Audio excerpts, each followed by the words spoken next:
Yuk kembali lagi di Rapdio 197 FM bersama gua Bravey Dan ini kok jenius di sini? Bung Niko. Kita kedatangan tamu nih hari ini, Bung. Tamu yang sangat spesial sekali ya, Bung ya. Yang mungkin sudah asing tidak lagi nih. Sudah tidak asing lagi, Bung. Kita langsung panggil aja tanpa berlama-lama dan bertele-tele. Ya, ini dia El Yuka.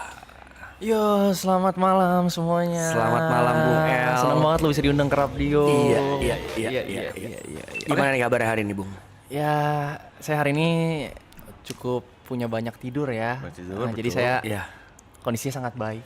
Sangat baik sekali. Sangat fit sekali saya hari ini. Segar sekali, fit sekali.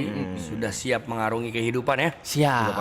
Siap akan kuhadapi walaupun sambil nguap. Malam ini sesi yang paling ditunggu-tunggu di Bung Niko. Iya. Sesi deep talk tentang kerjaan. Betul. Mungkin beberapa teman-teman di sini ya, listener kita juga ada banyak keluhan di kerjaannya mungkin. Betul. Keletihan mungkin Bung Niko ya. Betul sekali.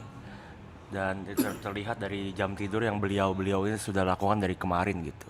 Iya. Jika boleh diceritakan, Bung El Yuka. Kalau aku sih jujur kerjaan nggak terlalu berat ya. Karena dibagi 8 kerjanya dan itu pun aku dapat part paling kecil. Kalau buat aku sih ini bukan bagian deep talk tapi bagian deep sleep biasanya jam segini. Jadi biasanya aku udah tidur, cuman kebetulan jarang-jarang banget nih jam 11 bisa di sini dan bergabung bersama Rapdio ya untuk pertama kalinya diundang ya. Iya, betul sekali. Gue baru mau ngomong baca komen. Pick me banget suara lu, yuk. Gue doang yang begitu ya di antara bertiga ya. Lu bisa pick suara gue ya. Suara lu juga suara lu keren banget anjing. Oke, Bung Yuka, mungkin kita berdua penasaran banget Bung Niko ya. Betul sekali, Bung Raffi. Apa sih yang sebenarnya Bung Yuka capein nih atau bahasanya tuh unek-unek nih selama hampir 2 bulan mungkin ya. Betul. Di maraton AAA Clan ini nih. Unek-unek ya. Pick me next. Gue gak tau lagi kalau unek-unek. Oh, kalau unek-unek aku kebetulan udah gak ada di bulan ini karena udah gak ada YXGC. Oke, berarti selama YXGC tuh Bung Yuka Sebenarnya nggak senang. nggak happy Dengan keputusan Gary. Kalau misalnya Gary bilang XGC, dia nggak senang sebenarnya. Iya. Ya berat ya kalau misalkan seminggu 4 kali, seminggu 3 kali itu berat. Thank you, Huy. Kalau dari Bung Gary gimana tanggapannya? Nyata Yuka samanya nggak suka sama lu. Karena throwback XGC. Biasa ya. Lu tahu? Nggak tahu, gue udah ngomong juga kok dia. Tahu ya. Berarti keputusan bersama yaitu sesi YXGC yang memang sudah menjadi apa namanya? Salah satu trademark dan juga top session ya. Betul. Session yang paling ditunggu-tunggu di marathon ini malah sebaliknya, malah Bung Yuka adalah orang yang paling menentang. Begitu ya kira-kira Bung Yuka ya? Bukan menentang sih, mungkin lebih berat menjalaninya karena memang pick me lagi nih gue kalau gue bilang gue kata terus. Nggak apa-apa. Di sini kita nggak ngejudge. Kita hanya ngejudge lu dari tadi. Dari tadi udah 2-3 kali itu nggak ngejudge lu. Gila. Intinya gitu guys. Kalau XGC paling berat sih. Palingin di situ doang, tapi di luar XGC aman. Iya. Mungkin ini semakin seru ya Dik. Narasumbernya banget, sangat iya. full informatif banget. Ya, dan kita juga masih banyak yang mau ditanya-tanya nih. Kapan pulang nih Yuka dari sini? Sekarang sih. Thank you banget. Next guest langsung. Next guest tar aja deh. Di swipe left gue anjing. Bangsat. Orang-orang belakangnya udah begini. Diusir. Kalau harapannya nih Bung Yuka ke depannya maraton misalnya di season 3 akan terjadi di tahun depan lah ya, kita ngomongnya paling cepat. Apa nih harapannya? Mungkinkah akan tolong hapus YXGC? Atau tolong tambah sesi yang sayanya lebih di depan misalnya itu. Lebih di depan. Atau keluarkan YB biar saya aja mukanya gitu. Mungkin. Makanya Bung kan udah besar sekali ya. Besar dari mana? Ya, sudah paling top lah. Iya, betul. Yang lain beng-beng. Yang lain beng-beng. Gimana, Bung? Kalau sesi ide lah ya kita bilang Bung Niko ya. Iya betul. Paling lebih ke fokus ke milestone mungkin ya. Milestone-nya seperti apa? Soalnya mungkin kayak banyak milestone yang keteter kita. Karena memang kita terlalu banyak kerjain yang bukan memang have fun sih. Jujur yang lain have fun. Kayak misalkan kita belanja, terus kita jalan-jalan kemana. Cuman jangan sampai tanggung jawab lupa gitu loh. Ya, seperti Bung yang suka tertidur gitu di tengah-tengah kita mau lihat milestone, mengisi acara. Suka tertidur gue. Bung terkantuk-kantuk. Kantuk-kantuk gue ya. Di depan kulkas Bung tidur 12 jam. Sehari itu bangsat. Itu seperti itulah kira-kira Bung ya. Tuhan. Bicara dong Bung. Speechless gue. Ayo dong Bung, ayo Kesalahan dong, Bung. besar gue tidur cepat kemarin. Fuck man. Ayo dong Bung. Tuh, satu orang OVT bisa bikin video klip bagus.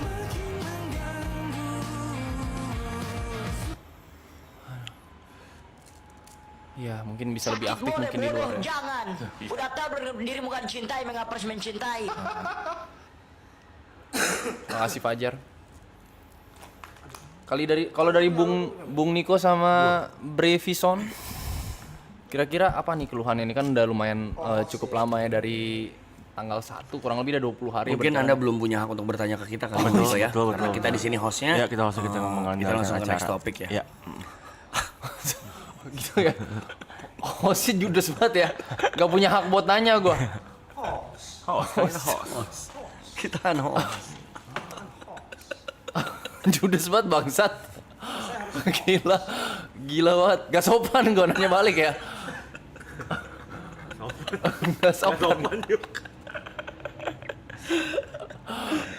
Cerita hidup. Ini menarik nih, kita kan lebih agak serius ya.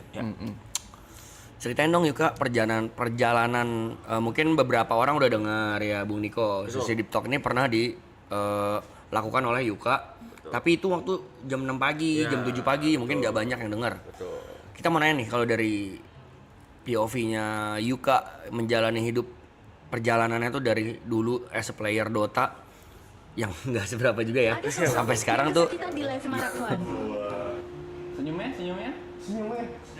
Senyum.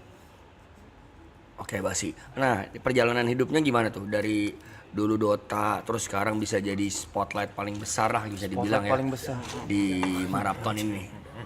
Kalau awalnya sih, aku kalau cerita tuh ini pasti dihoam-hoamin anjing tuh. Gimana mau cerita sih? Gak apa-apa, jangan dilihat. Cerita normal lagi, orang mana tertarik tuh. Lanjut tidur aja yuk, lu berisik. Matiin aja yuk. Iya dong. Pengen dimatiin gua loy, cerita loy. Dah, hati-hati. Kalau awalnya start main Dota profesional itu 2018.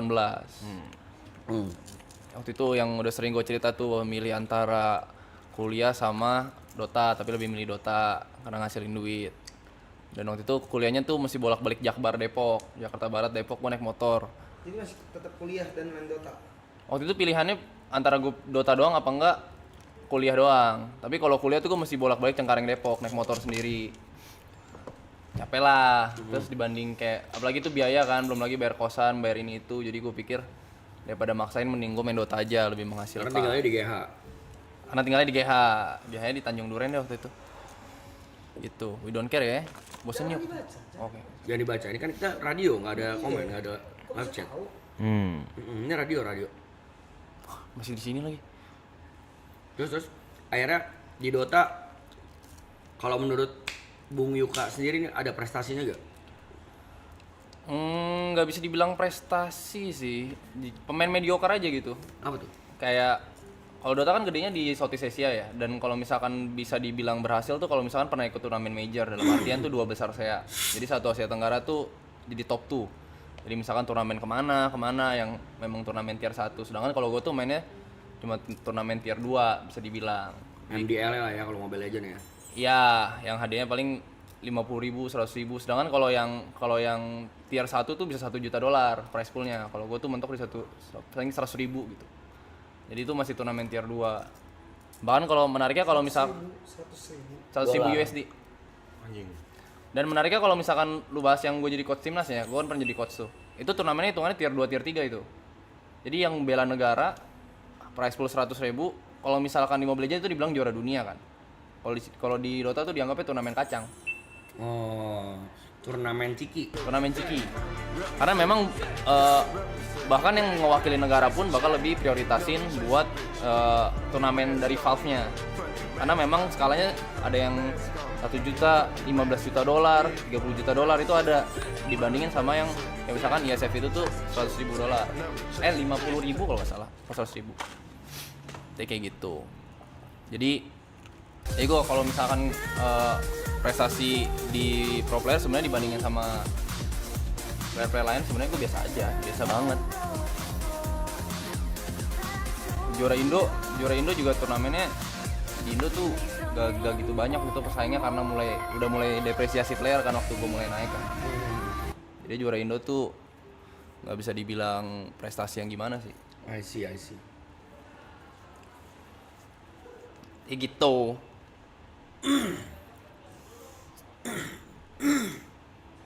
Terlihat antusias teman-teman Iya, semua. ini Jangan sangat baca, jangan baca, Jangan dibaca ya. jangan baca. Tuh banyak yang komen tuh, Bang Yuk, gimana sih cara join circle Arab? Nah, gimana tuh?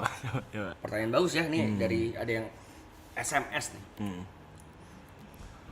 Kalau gue sih kebetulan karena dekat sama Jot jadi diajak. Tapi belakangan hubungan renggang ya. belakangan hubungan mulai renggang nih.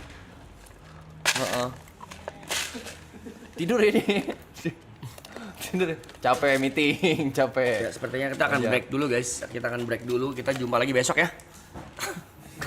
Nggak terlalu menarik ya bintang tamunya ya. Kita